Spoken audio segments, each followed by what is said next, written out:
What's up, fellas? What's going on? It's your boy Nacho. And today we're just going to be going over another tier list. I forgot to do shoulders on the upper body tier list I made a couple days ago. But yeah, we're just going to get straight into it, man. This is for your shoulders, man. Let's see. We're going to start. What are these? We're going to start with some face pulls. It's going to be D tier. The only reason is because it's a pure contraction movement this is going to be for your rear delts. Yeah, it's a pure contraction movement. And if you guys have been following my channel, you guys have been learning, then you guys know that we are focused on the eccentric to cause muscle damage. And when you do face pulls, where is the resistance hardest at? It's going to be hardest in the contraction part of the lift, in the concentric part. When you go to the eccentric, there's virtually no tension there at all. So a way to do this better would be to have the two cables across your body. So each arm is across your body, and you pretty much put the full stack on that. And if you guys have seen the way I've done shoulders, where I barely move my shoulder, but I let the weight, the super max weight, just stretch my shoulder, it's the same thing but for your rear delts. So you do two arms at a time. Okay, so that would be a better option instead of a face pull, because the line of resistance is straight in front of you. When you want to stretch the rear delt, you want your arms to be across your body, because that's when you're going to feel the most stretch at, and you just load up the weight as much as you can. Once you do that, there's constant stretch on the rear delt. So face pulls are D tier, definitely. Again with this D tier, this pec deck rear fly. When you start the movement, you're starting at the same position as the face pull. Your arms are straight ahead, are straight in front of you. And to complete the movement, you are doing a full contraction. You're doing a full concentric, which is not going to damage muscle fibers for myofibrillar hypertrophy, okay? So that's why it's D tier. It's the same thing. And then when you go back to the beginning of the lift, you're in the isometric phase, just like the face pull. If you want to cross the isometric and go to the eccentric, then your arms need to cross your body with a lot of weight. That's going to stretch the rear delt, like I just said. So both of those exercises will be D tier. I don't care what you guys say. Another D tier is these oh, you guys can't see it, but these are dumbbell rear delt flies. I know you guys see people do this in the gym. Again, another pure contraction, a pure concentric movement. That's all it is. It's a pure concentric movement. When the dumbbells are at rest, they're in front of your body, there's no stretch, nothing at all. And you have to fly the weight up with your arms. You're just gonna squeeze the rear delts. You're squeezing, it's a concentric. You're not damaging the muscle fibers. You're not gonna grow your myofibrils in that area. That's another D tier exercise. I'm sorry. Another D tier is the Lou raise. Where do you start? Well, this is going to be for your side delts. Where do you start the movement? At your side, right? Is there any stretch? No. How do you complete the lift? You have to lift it in a circular motion over your head, which is a pure concentric movement. Yes, you have a eccentric on the way down. You know, if you do this at first, you've never done this. The novelty of doing this, yeah, you're gonna get a little sore. You're gonna get some damage because you've never done it before. But if you want to consistently get damaged with this, you won't be able to, because if you want to get damage in your side delts, you're like just like your rear delts, you want your arm to be across your body to get a stretch. You will feel it if you put a lot of weight on a cable and you put it across your body. You will feel a resistance on your side delt immediately, because that is the eccentric, okay? Upright rows. I want to put these in D tier because that's where it deserves, but I'm gonna put too much exercises in D tier. I'll just say C tier. But you don't want to do this. Again, the side delts.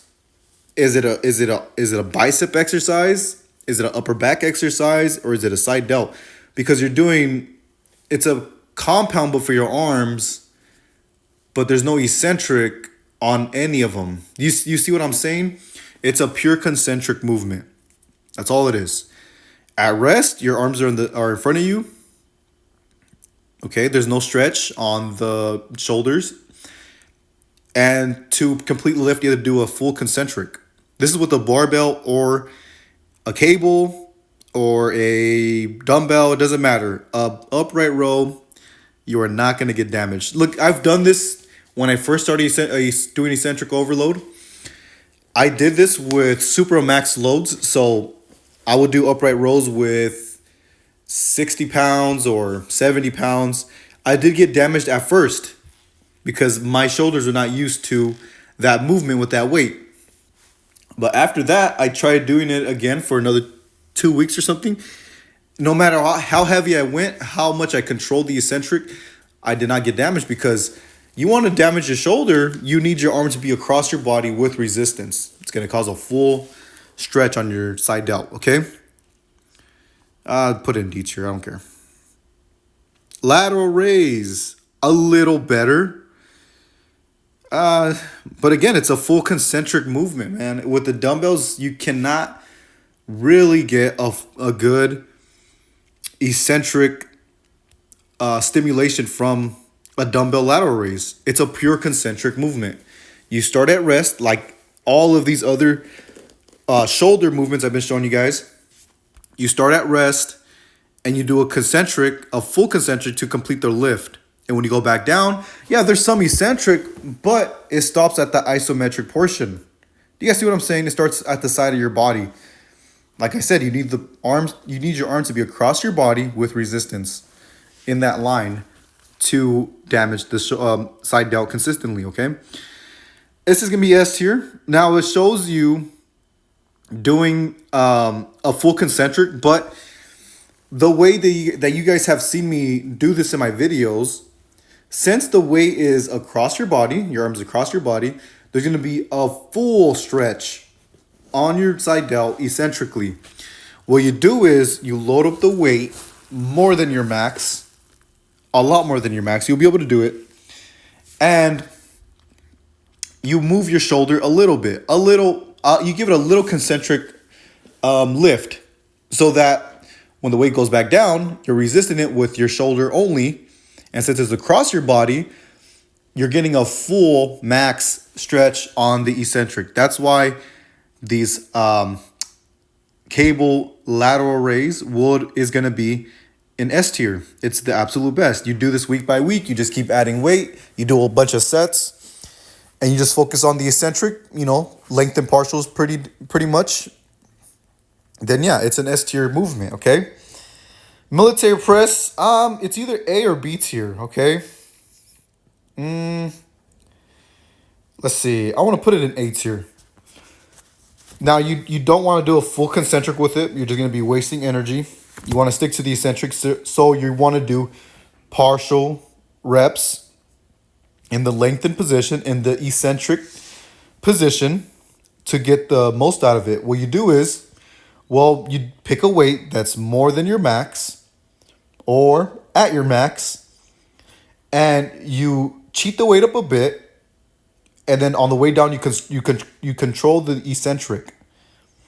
That's going to allow you to damage your delts, particularly your front delts. You'll get some side delt activation as well, but it's mainly a front delt movement.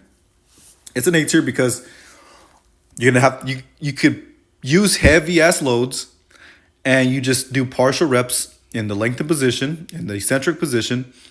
You will get damage there. Okay. So that's why it's going in A tier. This will be either dumbbells, sitting, standing, it doesn't matter what variation of overhead press. You would get consistent damage, okay? Front raise, D tier, I don't care. It's a pure concentric movement. That's all it is. This is is a pure concentric movement. So it's just the same thing as all of these, man. It's the same. They're all pure concentric, little eccentric, okay? The Arnold lateral raise is going to be in B tier. Because look, your arm is across your body and you have a dumbbell that acts as the resistance. So it's a B tier because you do have to lay down. It's a bit of an awkward setup. But other than that, if I've never done these, but in theory, you would get a good stimulus. You would get a good damaging session because all you would have to do is kind of cheat your body to lift the weight up a bit and allow your shoulder to resist the eccentric load. That's all you have to do. So, yeah, fellas, that's pretty much it. This was the shoulder tier list that I forgot to do, and I will be doing a leg day tier list as well. So just stay tuned for that. Okay. So I'll see you guys later. Peace.